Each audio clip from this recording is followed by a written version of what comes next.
Good evening.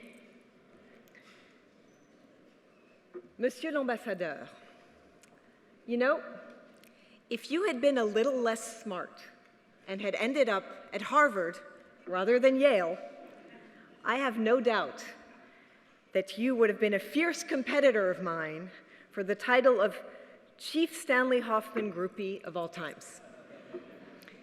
You have received many awards over the course of your spectacular professional life, which has taken you from running the Muppets to US Ambassador and Assistant Secretary of State to the CEO of the MPA. To name a few of these awards, Commandeur de la Légion d'honneur, which everyone here knows is a very big deal. Médaille, I feel like, yes, we have a few Légion d'honneurs in the room. Médaille Vermeille of the City of Paris, and the Navy's Distinguished Public Service Award. But the award you're receiving tonight is very special because it is named after one of the greatest thinkers and humanists of the last century. Anne Scatolin, where are you?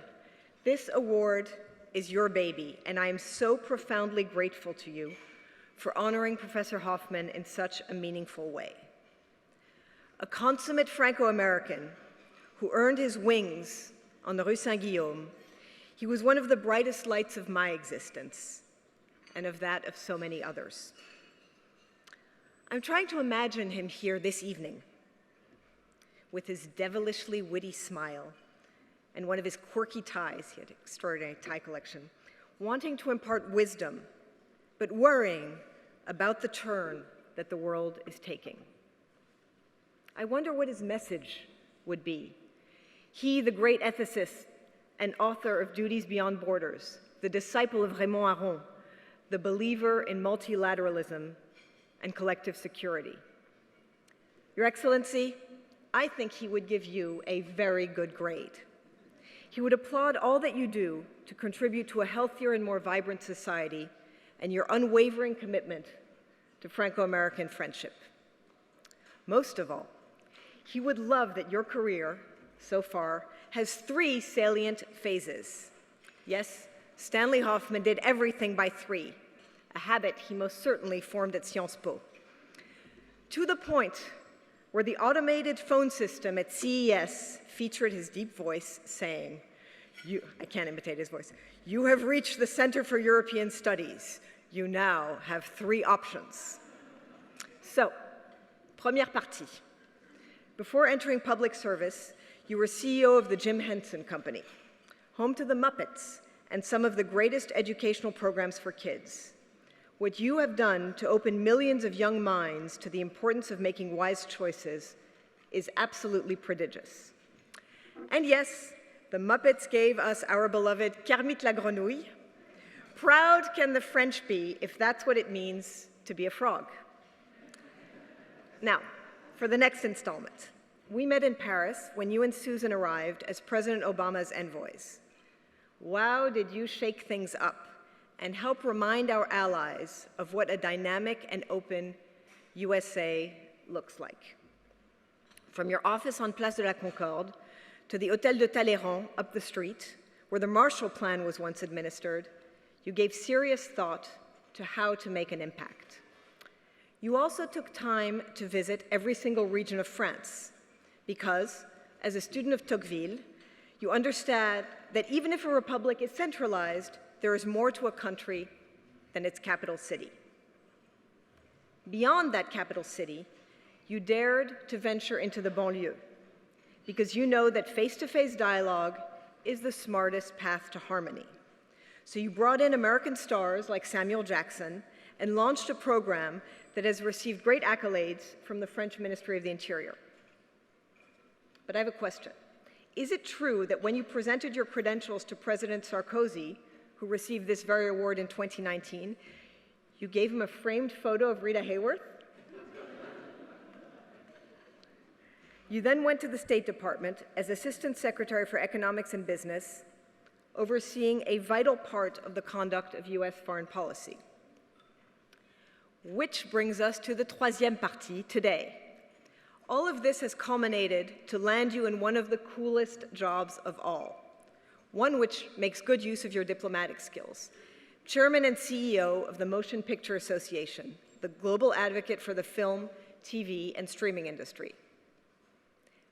This, my friends, is big stuff when one considers that the audiovisual sector is one of the top areas of exports and trade for the United States, and the cultural prism through which our country is perceived in so many parts of the world.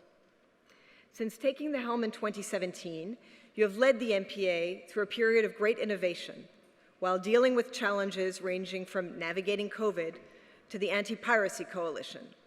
And I have no doubt, and maybe we'll hear about this later, that AI and the host of related issues are throwing another wrench into how the entertainment industry functions. Stanley Hoffmann would applaud you for all of this too, as he took a keen interest in the intersection among culture, trade, and law. But as he also kept his sharp eye on the future, he might also detect a problem. When someone decides to make a movie about your Technicolor life, they are likely to encounter major copyright issues, because that movie has already been made, or rather those movies.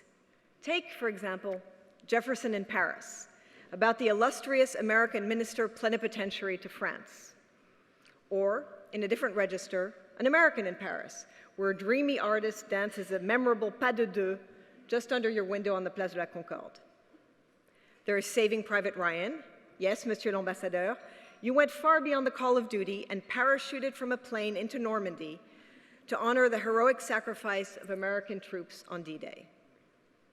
And of course, you're all waiting for this Top Gun, because seeing your prowess with the parachuters, the Navy asked you to take a spin, and I mean a spin, in an F-18 Super Hornet and land on an aircraft carrier, and you went for that challenge too. So you are like Nick Nolte, Gene Kelly, Tom Hanks, and Tom Cruise all in one. This is, you will all agree, amazingly cool and confirms that reality usually makes for even richer plots than fiction. I know that the audience is waiting with bated breath for the sequels. I also know there will be many and that they will be intrepid. But for now, let's pretend we're at the Oscars. It is my great honor to present you, Ambassador Rivkin, with the Stanley Hoffmann Award. You are doing him proud. Now I have to open the box. Thank you so much. Thank you. All yours. My God, that was the best introduction I've ever had in my entire life. That was incredible, Leah. Thank you so much. Thank you for not only that, but for everything that you and your entire family did when we were in Paris. Susan and I will never, ever forget it. And how great that Judith is here tonight as well, who is an absolute legend. Please, a round of applause for... Thank you. So I also want to thank Chairman Jean-François Ducrest, Dean Arantxa Gonzalez, and Sciences Po American Foundation for this incredible honor. You know, I loved having the chance when I was ambassador to speak at Sciences Po. I thought the campus was pretty good, by the way, so I'm sure I'm going to really love the new one. And I was always, always, always impressed and inspired by the students that were there, because there's no doubt that they're going to serve as future leaders in government and society, without any question, because they already have. And it's great being here tonight. This is an absolutely beautiful space. It's fun to see some old friends that I haven't seen in a while and make some new ones. And Leah, you mentioned Stanley Hoffmann. I really wish I had met him. I know that Jonathan Alter, my cousin who's here tonight, spent time with him at Harvard, and many other people, and I never had that chance. But this award is obviously named after a great man who for decades stood as one of the preeminent authorities on international affairs and diplomacy. And he spent 58 years of his life on the Harvard faculty, which is just incredible. And as a Harvard Business School graduate myself, I came across a really interesting article in Harvard Magazine not too long ago about Mr. Hoffmann, who, as a young man, fought the Gestapo in German-occupied Vichy France. And as you can imagine, the French enjoyed few diversions at that time, but one of them was Hollywood musicals, and this is a true story. And movies starring Fred Astaire in that era and Bing Crosby were incredibly important.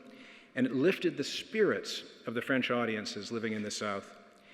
And one of the biggest films at that time that was really successful was Mr. Smith Goes to Washington, the story of a decent, average citizen who unexpectedly finds himself in the US Senate, where he stubbornly persists in his ultimate victorious fight against a corrupt group in power. Well, although the Germans controlled much of daily life, the occupiers could not stop the French at that point from identifying with Jimmy Stewart or Mr. Smith, or from gathering in local theaters to enjoy the movie. They came to applaud, said Stanley Hoffmann, who as a teenager was one of those people in the audience applauding. They came to applaud. And I appreciate that story very much, because it's not about, it's about all of us, honestly. It's not just about Stanley Hoffmann, but it's about the awesome power of culture and cinema, which amid even the greatest challenges, the darkest of our times, cinema seeks to lift us all to new heights. So thank you so much, Sciences Po American Foundation. Thank you for this incredible award and for all the important work that the Sciences Po does every single day to build a greater world through public affairs and diplomacy. Thank you so much.